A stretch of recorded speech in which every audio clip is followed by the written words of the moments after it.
Alright, so today's vlog is cultivating your Zen. What is that? Cultivating your Zen, finding your Zen moment.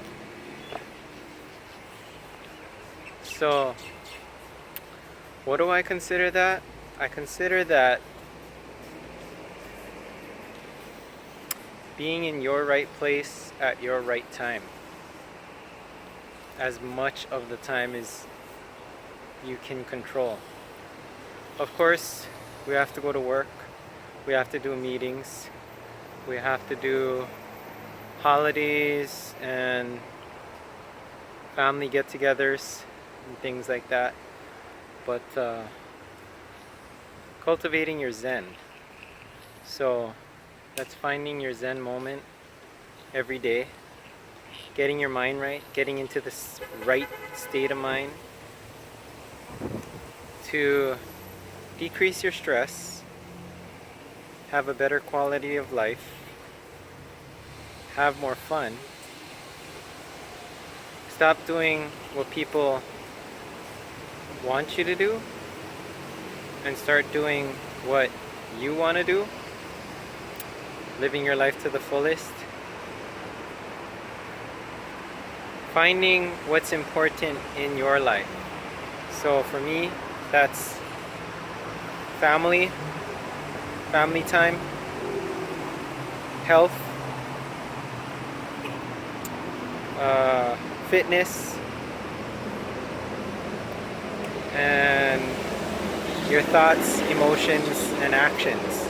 Those are all things that are pretty much within your control.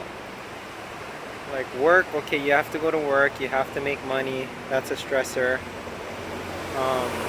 But hanging out with the wrong people, that is totally up to you. If you know that someone aggravates you, then probably don't hang out with that person. If you know that every conversation you have with a particular someone ends up badly for any odd reason,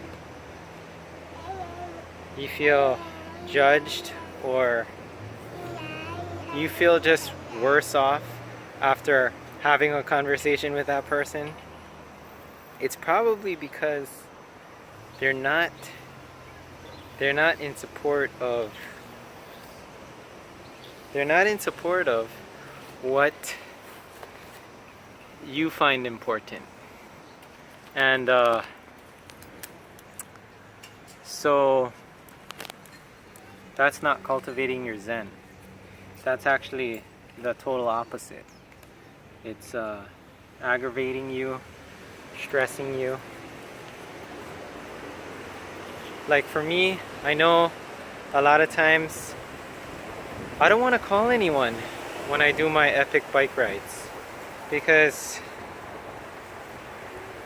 sometimes I want to go on a super long detour, like down a dirt road, and a lot of people gotta have GPS dialed in structure. But if I want to go on an adventure ride and I see an interesting road, I want to be able to just hit that road, ride it at my own pace, at my own leisure, have fun with it. But if you're riding with certain people who don't like that style of riding, then that's going to be a problem, because then you're going to have to play like a host of a party. Like you hosted the ride, so it's like you gotta cater to everyone else's abilities, right? So that would be a little bit challenging.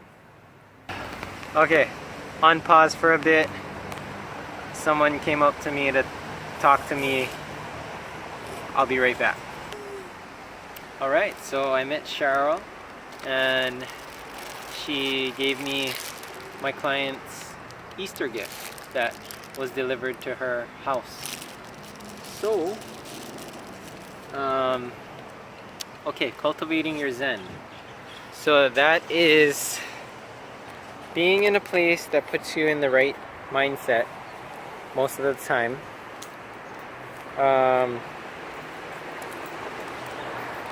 Eating the right foods that make you feel your best most of the time.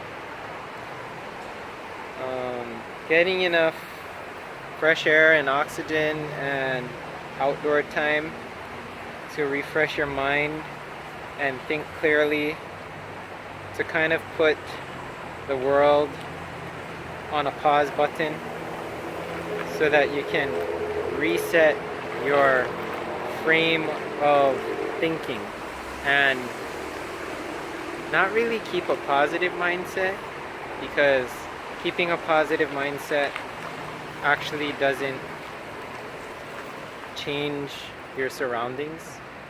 You have to do the correct actions as well, because if your actions are putting you in bad scenarios, keeping a positive mindset won't really overcome that bad scenario. I mean, it will, but it won't, because your reality is based upon your perception. And if your perception has a good outlook, it's not about being a positive person, it's about your perception. Like, I could be riding my bike in the rain, but I know that riding bicycles makes me happy. So even riding bikes in the rain still makes me happy. The weather could be terrible, but your perception of it is totally up to you.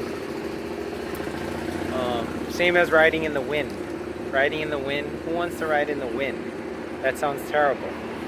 Riding uphill, who wants to ride uphill? That sounds terrible. But the benefits of doing those things are amazing.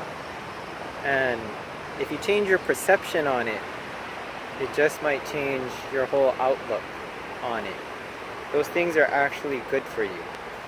So hanging out with the right people, doing the right things to put your brain in the right mindset, and just maybe watching my channel might put your brain in the right mindset. It's totally free. You could click subscribe if you feel the vibe. Listening to music to put your brain in the right mindset. But some of those things are artificial, like having a whole bunch of sugar, having a whole bunch of caffeine, having a whole bunch of alcohol. You feel like a hero, whatever, temporarily. That is an altered mindset. Don't confuse altered mindset with changing your perception. Because changing your perception doesn't have outside stimulus. It comes from within you. Like, you could be in the middle of a rainstorm and your perception of it is something great, something from Mother Nature, something that you will get through, something that is just a lesson learned, and you're gonna love that situation. And that's how you make the uncomfortable comfortable. Changing your perception and cultivating your Zen and your Zen moments throughout the day to have the best possible day that you can have. There's no perfect day, but your perception of it could be perfect. Everyone's perception is different. Change the way you think, and you might change your whole outlook on your whole day, decrease stress, and feel all the better for it. That's the vlog today. Boston, you want to say bye? Boston, hey, buddy. Boston, hey. Boston, hey. Boston, look at the camera. Say bye. Bye-bye.